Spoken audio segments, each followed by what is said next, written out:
Hi hello welcome back to Sneha Jagattu with rebel girl YouTube channel. ಇವತ್ತು Friday means 9ನೇ ತಾರೀಕು. ನಾವೆಲ್ಲ ದೇವಸ್ಥಾನಕ್ಕೆ ಹೊರಡ್ತಾ ಇದ್ದೀವಿ. ದೇವಸ್ಥಾನಕ್ಕೆ ಹೋಗೋಕ್ಕಿಂತ ಮುಂಚೆ ಇಲ್ಲಿ ಲೋಕಲ್ ದೇವಸ್ಥಾನಕ್ಕೆ ಹೋಗಿ ಕೈ ಮುಕ್ಕೊಂಡು ಕರ್ಪೂರ ಹಚ್ಬಿಟ್ಟು ಹೋಗ್ತಾ ಇದ್ದೀವಿ. ಮುಂದೆ ಇಲ್ಲಿ ಆಯೇನು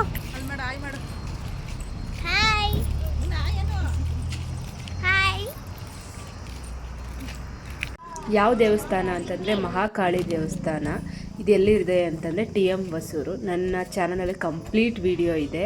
ನಮ್ಮಮ್ಮ ಈ ದೇವಸ್ಥಾನಕ್ಕೆ 9 ವಾರ ಬರ್ತೀನಿ ಅಂತ ಅರಸ್ಕೊಂಡಿದ್ರು. ಅವ್ರು ಅಂದ್ಕೊಂಡಿದ್ದು ಆಗಿದೆ. ಸೊ ಅದಕ್ಕೆ ಆ ದೇವಿಗೆ ಮಡ್ಲಕ್ಕಿ ಕೊಡೋಕ್ಕೆ ಅಂತ ಬಂದಿದ್ದೀವಿ. ಇಲ್ಲಿ ತುಂಬ ಫೇಮಸ್ ಏನಪ್ಪ ಅಂತಂದರೆ ಅಮಾವಾಸ್ಯೆಗಳಲ್ಲಿ ಮೃತ್ಯುಂಜಯ ಹೋಮ ಮತ್ತು ದೃಷ್ಟಿ ನಿವಾರಕ ಹೋಮಗಳನ್ನ ಮಾಡ್ತಾರೆ. ತುಂಬ ಪವರ್ಫುಲ್ ದೇವತೆ, ಅಂದ್ಕೊಂಡಿದ್ದು ಆಗುತ್ತೆ. ನಮಗೂ ಕೂಡ ಆಗಿದೆ. ಅದಕ್ಕೋಸ್ಕರ ಮಡ್ಲಕ್ಕಿ ಕೊಡ್ತಾ ಇದ್ದೀವಿ. ಮಡ್ಲಕ್ಕಿ ಕೊಟ್ಟು ತಾಯಿಗೆ ನಮಗಾಗಿರೋ ಒಳ್ಳೆಯದನ್ನು ಹೇಳ್ಕೊಂಡು ಇನ್ನು ಏನು ಬೇಕು ಅದನ್ನು ಕೇಳ್ಕೊಬರೋವಂಥದ್ದು. ನೀವು ಕೂಡ ಒಂದ್ಸಲ ವಿಸಿಟ್ ಮಾಡಿ. ತುಂಬ ಚೆನ್ನಾಗಿದೆ ದೇವಸ್ಥಾನ ಕೂಡ. ನೀವು ಅಂದ್ಕೊಂಡಿದ್ದಾಗುತ್ತೆ ಅಂತ. ಅಲ್ಲೇ ಒಂದು ಬ್ಲ್ಯಾಕ್ ಕಲರ್ ಬೆಕ್ಕಿತ್ತು ಮತ್ತು ತುಂಬ ಕ್ಯೂಟಾಗಿತ್ತು. ನೋಡಿ ಹೇಗೆ ಆಟ ಆಡ್ತಾ ಇದೆ ಅಂತ ಅಂದ್ಬಿಟ್ಟು. ಜಾಸ್ತಿ ಏನಪ್ಪ ಅರ್ಕೆ ಮಾಡ್ಕೋತಾರೆ ಅಂತಂದರೆ ಬೆಲ್ಲದ ಆರತಿ ಅಥವಾ ನಿಂಬೆಹಣ್ಣು ಹಾರ ಕೊಡ್ತೀವಿ, ಇಲ್ಲ ಮಡ್ಲಕ್ಕಿ ಕೊಡ್ತೀವಿ ಅಂದ್ಬಿಟ್ಟು ಅರ್ಕೆ ಮಾಡ್ಕೋತಾರೆ. ನೋಡಿ ಪೂಜೆನೂ ಕೂಡ ಎಷ್ಟು ಪೂಜೆ ಮಾಡಬೇಕಾದಂತೂ ದೇವಿ ಎಷ್ಟು ಚೆಂದ ಕಾಣಿಸ್ತಾ ಇದೆ ಅಂತ.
ಮುನ್ನ ದೇವಸ್ಥಾನದಲ್ಲಿ ಏನು ಕೇಳ್ಕೊಂಡ ಅಂತ ನೋಡಬೇಕು ಅಂದರೆ wait for part 2 video. Thank you for watching my video.